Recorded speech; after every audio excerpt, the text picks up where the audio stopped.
Good morning, everyone, and welcome to our regular Sunday service, and welcome also to those who are joining by Zoom.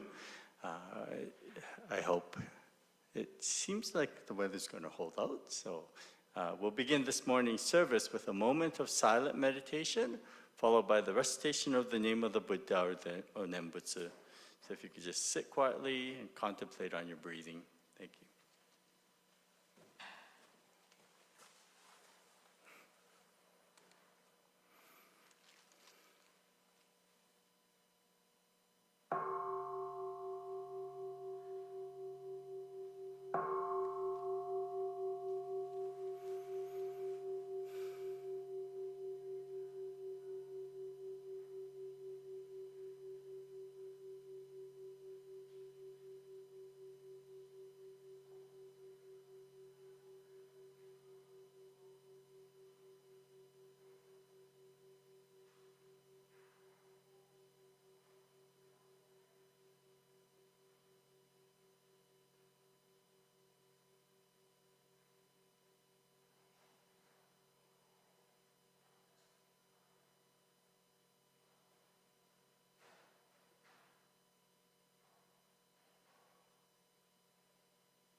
Namandabs, namandabs, namandabs, namandabs, namandabs.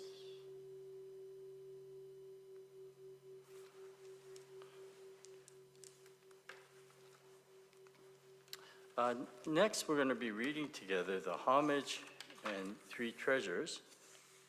And that's on page 1 of your Seiten, the red Seiten. Not the Roman numeral part, but actually it's on page 2. And I'm just going to bring that up for those who are joining by Zoom as well.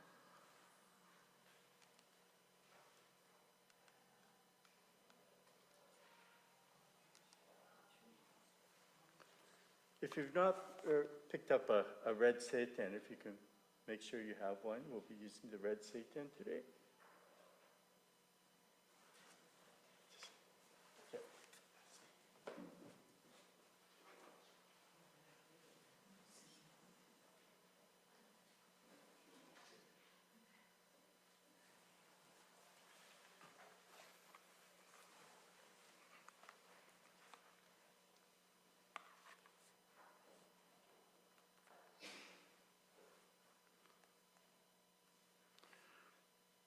Homages.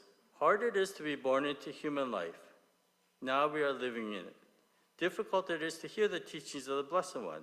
Now we hear them. If we do not gain emancipation in the present life, we may not be free from ill-faring in the ocean of births and deaths for kalpas. Let us reverently take refuge in the three treasures. So I'm going to read it once, and if you could repeat after me. We go to the Buddha for guidance. May we always walk in the way that leads to enlightenment. Everyone?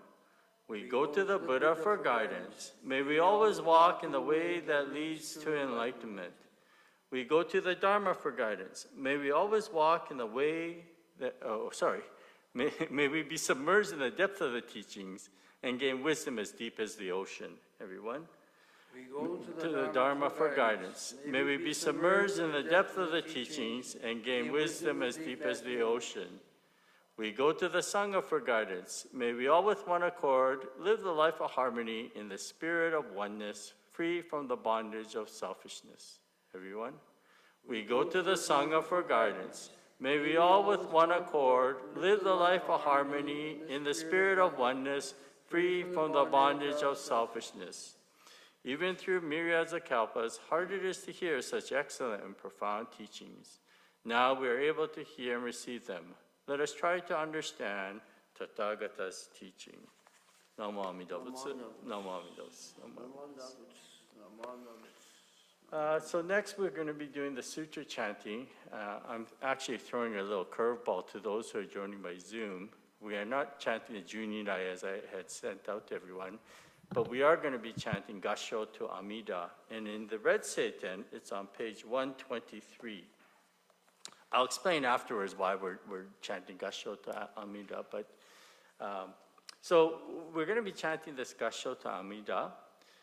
The sutra chanting is very important for us in all Buddhist denominations. When we chant, try to chant out loud. And as you chant, you'll notice that our breathing becomes very rhythmical. And in fact, all of our breathing becomes synchronized. And so this is actually, through chanting, we are creating the conditions for us to listen with an empty mind to the Dharma. And so following the chanting, then I will give my Dharma talk. So again, we'll chant Gassho to Amida on page 123 of the Red Seiten or on your screens. Namandavs, namandavs, namandavs, namandavs, namandavs. So just as etiquette, we normally start by chanting the name of the Buddha as we did, and then we receive the books because these are sacred words. We receive them in gratitude, and then we open it up and we begin to chant. And when we finish the chanting, it's the reverse order. So at the end of the chant, we'll receive the books, and then we recite the name of the Buddha.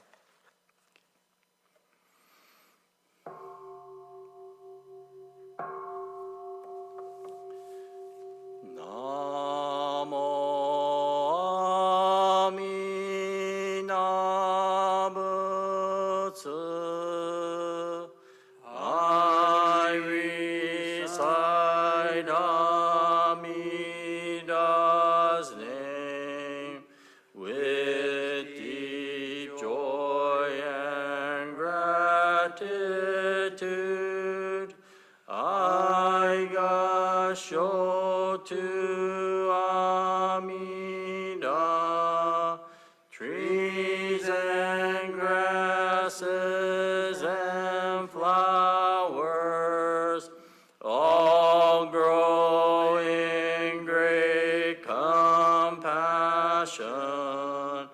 This light shines throughout the world. I Gassho to Amida. Flowers bloom and flowers fall. From the seed sprout new flowers. This is a truth unchanging. I Gassho to Amida. Springtime brings the happy birds. Their songs all praise Amida. I join them in Nembutsu. I Gassho to Amida.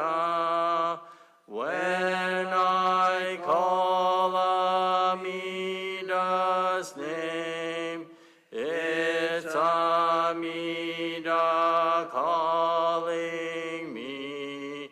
Buddha's voice, my voice are one. I Gassho to Amida.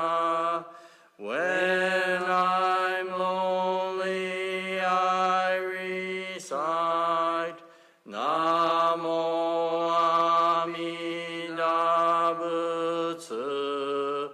Then I feel great compassion. I Gassho to Amida.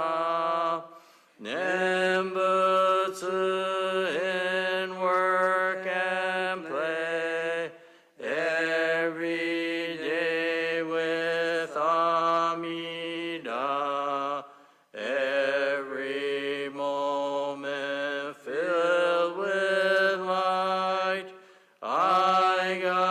shotu Amida. Remember the golden chain, kindness to all living things. I will follow this teaching. I shotu Amida. In the clear, bright morning sun, in the fading light of day, in the darkness of the night, I shotu Amida. Namo Amida Butsu. I live in great compassion. This great power guides my life. I shotu Amida.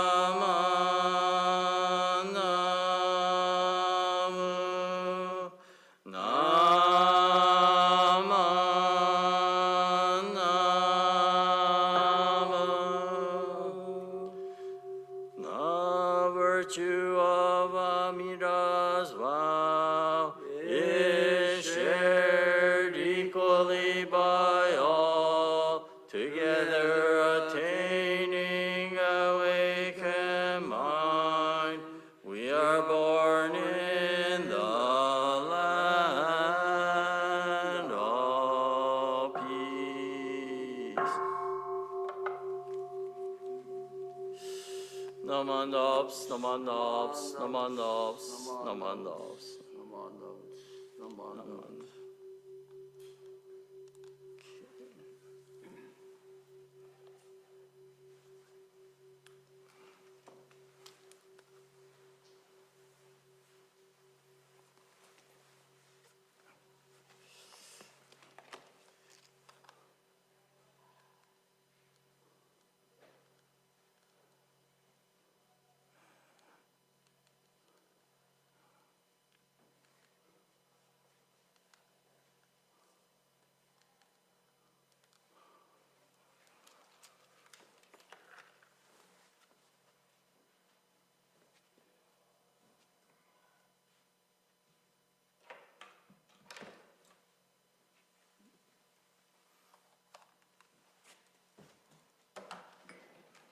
So this morning, I wanted to talk to you a little bit about the person whose image that we have up here.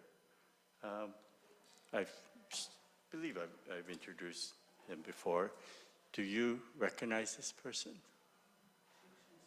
This is Reverend Kenryu Tsuji. And the reason why I'm bringing up his picture is I had a very interesting visit yesterday. His niece came with her family from Ontario. And for those of you who are not familiar, in 2021, the provincial government recognized its wrongdoings during World War II of the internment and displacement of Japanese Canadians. And so they gave a very large sum to the community as a whole. And it has been under the guidance of the National Association of Japanese Canadians, these funds have been available to various communities, to actual individuals who went through the war. And so as part of that, our temple has also received grants to do various things. Most recently, the Sanmon Gate that we have at the front was recently built thanks to the grants that were provided. We call it the Nikkei Legacy Foundation. And so this grant has provided not only to organizations, but individual families can apply for grants.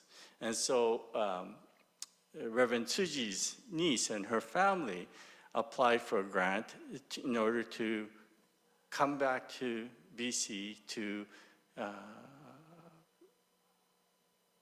rekindle or look for their roots. And Reverend Tsuji came from Mission, BC. So his niece and her family came out and they went to Mission and they went to the places that Reverend Tsuji came from. But as part of their visit out here, they came out here to visit myself. I was in Toronto for 16 years, between 1992 and 2008. And during that time, in fact, so it would be Reverend Tsuji's older brother and his older sister. I had the good fortune of both getting to know them as well as conducting their funeral services. So their daughter, who's the person that came out. Anyways, so I wanted to introduce Reverend Tsuji, and my Dharma talk might be, oops, hang on, let me just, I want to close, okay. Okay, good. I'll talk a little bit more about Reverend Tsuji in a moment, but I'm going to continue on by reading a passage from, and this is a book called The Heart of the Buddha Dharma, and it's a collection of essays and Dharma messages that Tsuji Sensei has given over the years. He's passed away now a number of years ago,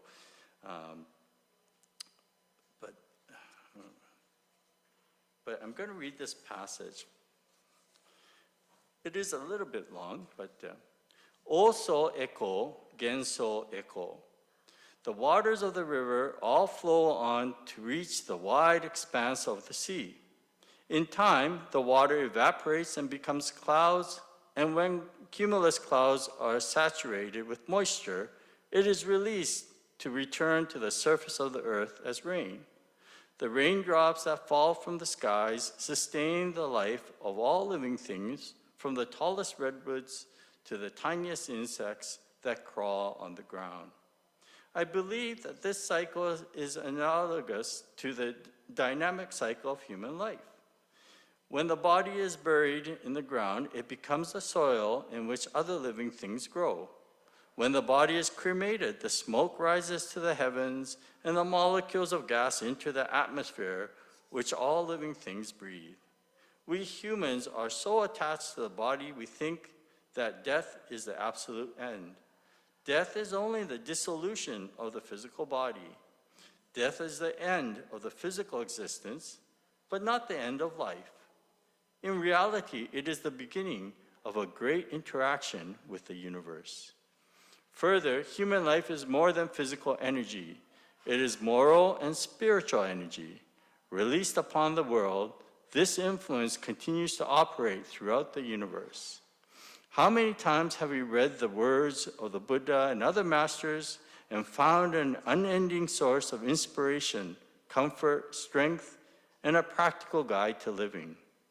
How many times have you picked up an old letter written by your long-departed mother or father, wife or husband, and quietly contemplated its contents?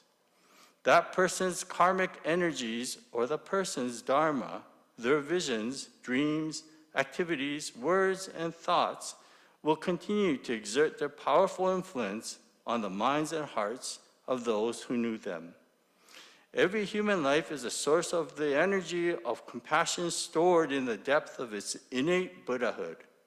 It may be but a microscopic part of the cosmic compassion of the universe, which religiously we call Amida Buddha. But once the part becomes immersed in the cosmic of compassion, it flows in harmony with its mighty current. Just as the waters of the river return from the depth of the ocean to quench the thirsty surface of our planet, so does human energy, now purified in Buddhahood, return to this world to continue its perpetual work of compassion. Namo-endos, Namo-endos. So, as you can hear from this, oops, let me just, what's going on here?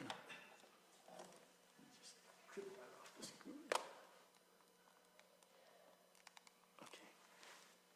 Actually, I can shut this off. So as you can hear from this passage, Tsuji Sensei was a very prolific writer, and he was also probably one of the most dynamic and greatest gifts of Buddhism to North America. And yet, today, many people don't even realize who he is. And this individual came right from Mission, BC, right here in our own province. So Tsuji Sensei was born way before World War II. And in fact, he was studying in Japan just before the outbreak of the war. And he was told that he has to come back to Canada. And he came back on the very last boat that came back from Japan to Canada. And during the war, he was interned in Slocan, where he acted basically as the minister there. And then after World War II, so the Canadian government gave the Japanese Canadians the ultimatum of either moving east of the Rockies or repatriate to Japan. Coming back to the West Coast was not an option. So Tsuji Sensei and his young wife, Sakae-san, they moved to Toronto, where he founded the Toronto Buddhist Church. Initially, the Toronto Buddhist Church was on Huron Street. It was actually the residence of Reverend Tsuji and his wife. They lived on the second floor. I don't know, there might have been a third floor as well. But the first floor, they converted into the temple, and the people would gather there. And ultimately, eventually, then the temple, they actually purchased a property on 916 Bathurst Street. And for over the next 50 years, it continued to be the temple in Toronto. And so once he established the temple in Toronto, after about 10 years, he was then asked to go down to San Francisco. So during that time, there was only one organization. It was called the Buddhist Churches America, and it was headquartered in San Francisco, and it controlled, basically, it oversaw all of the temples in North America, so Canada and the US. Subsequently, in 1968, we formed the Buddhist Churches of Canada, became a separate entity. But prior to that, it was all one. So Tsuji Sensei was asked to go down to San Francisco, where the headquarters were, and he first became the head of the Department of Buddhist Education, and then later he ended up becoming the bishop of Buddhist Churches of America, where he served for a number of years, I think maybe close to 20 years, as the bishop of the Buddhist Church of America. Now, when he was in Toronto, one of the interesting incidents that Tsuji Sensei had was that he befriended an individual. This individual had come from Japan. He was from a temple family in Hiroshima, but he wasn't sure what he wanted to do with his future. So in Japan, traditionally, when you come from a temple family, the eldest son takes over and becomes the minister. but this individual wasn't sure if he wanted to do that. So when he was in Toronto, he became friends with Reverend Tsuji. And Tsuji Sensei advised this person that there are other ways for him to contribute to the Buddhist movement. He didn't have to become a Buddhist minister. And that inspired this individual to then go back to Japan, and instead of becoming a minister, he became the president of a small company that created, they're called micrometers. And these micrometers are precision measuring instruments. And they're used from all sorts of things, like in automotives to medical research, etc. And it became one of the leading and largest companies in the world of creating these measuring devices. But this individual also was dedicated to Buddhism.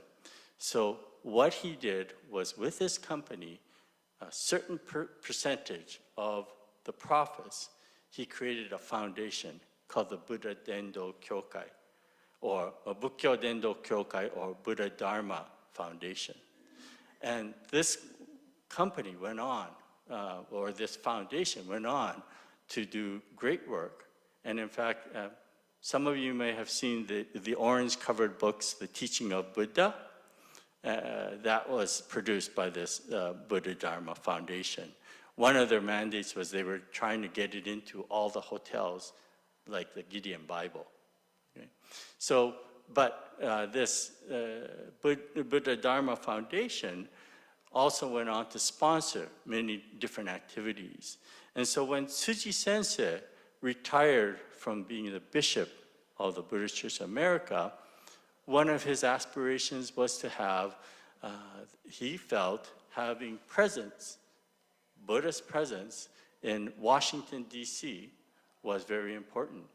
So he approached the Buddha Dharma Foundation, and together they built a temple just outside of Washington, D.C. in Virginia. It's called Ekoji, and it's still standing there. So when I was in Toronto as a minister, once a year, Tsuji Sensei would invite ministers throughout Eastern US and Canada to go down to a retreat to this Ekoji temple. But all of this coming from an individual who was born in Mission, BC. And yet, today, as I mentioned, many of us don't even know about this history. In fact, the chant that we chanted today, Gassho to Amida, was written by Reverend Tsuji. And yet it's become sort of a standard with many Dharma school classes, and is chanted regularly at the temples.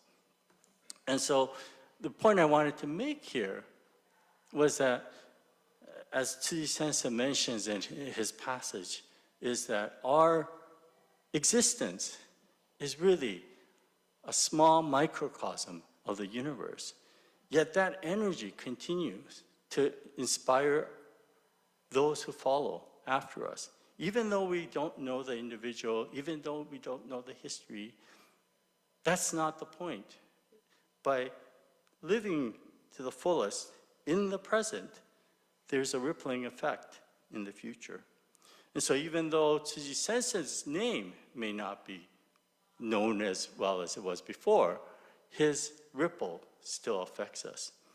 I remember in one of the sessions when we went down to Ekoji, Tsuji Sensei asked me, I think it's more of a rhetorical question. He said, "What is the point of Buddhism?" And of course, I thought to myself, to attain enlightenment? And I sort of answered in that way, sort of almost questioning my own answer. And he said, the point of Buddhism is not to change the world. The point of Buddhism is, if it has meaning to you, then it's made its point. That's what it is. It's not to change the world. So we're not out there to change the world, but it's to the change within yourself. And I found this very a statement that was very profound. in that, we can listen to all the different things. We can learn and read as much as we want, but unless it affects yourself, then it really has no meaning to you. And when it does affect yourself, then we become part of the great compassion. And then from that point on, all that we do has the same rippling effects, just as Tsuji Sensei continues, as he mentions at the end of his passage. Every human life is a source of the energy of compassion stored in the depth of its innate Buddhahood. It may be but a microscopic part of the cosmic compassion of the universe, which religiously we call Amida Buddha. But once the part becomes immersed in the cosmic compassion, it flows in harmony with its mighty current. Just as the waters of the river return from the depth of the ocean to quench the thirsty surface of our planet, so does human energy, now purified in Buddhahood, return to this world to continue its perpetual work of compassion. So all this came from a brief visit from the niece of Tsuji. And so I wanted to share that with you this morning. And thank you for listening. And I'd like to just close my talk by reciting the name of the Buddha. Please join me in Gassho. Namo Amida Butsu, Namo Amida Butsu, Namo Amida Butsu, Namo Amida. We're going to finish off our service with the singing of, we're going to finish with the singing of Ondoksa, and I'm going to bring it up on the screen for those who are home, and for those who are here. Ondoksan is in the red Seiten on page 134. Okay. For those who are able to rise, please rise.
Please be seated.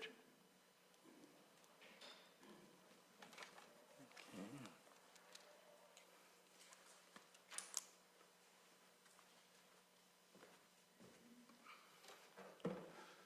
So this will bring to a conclusion our regular Sunday service. There are a couple announcements. First of all, that next week is our Shotsuki monthly memorial service for October. Wow, October already. Which we will be remembering loved ones who passed on during the month of October. Also in October, there are a number of events. One is the Fraser Valley Buddhist Temple, one of our sister temples. They're celebrating their 70th anniversary, and they'll be holding a special service on Saturday, October 4th at 2 p.m. at Fraser Valley. And also they're having a dinner at the Pink Pearl Restaurant in Vancouver. Anybody who wishes to attend, please let me know and I need to contact them. Also in October, on the 18th, Saturday, October 18th, we'll be having our chow mein drive-through pickup dinner. So we'll be selling chow mein, and the newsletter will be coming out next week with information, but if you wanted to order, please contact the temple office as well. Also in October, starting October 15th, which is a Wednesday, I will be starting a lecture, well, it will be more of a discussion series, Wednesdays from 7:30. It will be by Zoom, and what it will be is every week I will be providing some reading material, and then the following week I'll give a brief introduction to that material, and then we'll have an open discussion about that. So if anybody wishes to join those sessions, please contact me and I will set up the link for you to join. So that starts Wednesday, October 15th from 7:30, and it'll go on for 5 consecutive Wednesday evenings. And I believe that's all Are there any other announcements? Did I forget anything? I think I got everything. So again, thank you all for coming out, and I see that the sun has actually come out, so enjoy the rest of your day, and thank you to those who joined by Zoom as well. Okay. No one else. Thank you, Sensei. You're welcome. Thank you for Can joining. you see us? Can you see us? Yes, we can see. Oh, is that Dan? No, sorry. It's Dan's son. Oh, Dan's son. Oh my goodness. No, it's Susan's son. It's Susan's son. It's Eric. Okay. Oh, Eric. Oh, yes. Hi, Eric. And Jessica. Hello. We'll come and see you in person at the temple soon. Sure. We'd love to see you again. Yeah. Thanks. Yeah, you remember Jessica and Erica? Yes, yeah, I do. Yes, yeah. And it's Daniel's nephew. Yes, and I'm sure I commented at that time how much you look like your dad. You look But like where I'm sitting right now, I only see you on the small screen, so yeah. I mistook you for your dad. Yeah. Thank you so much for the interesting service. Oh, thank you. I really enjoyed hearing all about Reverend Tsuji. Oh, thank you. Because as a child, I grew up in the era, like when we were all told about Reverend Tsuji. Yeah. Yeah. So, yeah. Well, thank you for joining, and I'll see you again. Okay, see you, Kaz. Yeah. Thank you. Thank you. Thanks, Eric. Yeah. See you again. Bye-bye. Take care. Hi, Doug. Thanks, Doug. Thank you, Reverend Grant. Your mom's here.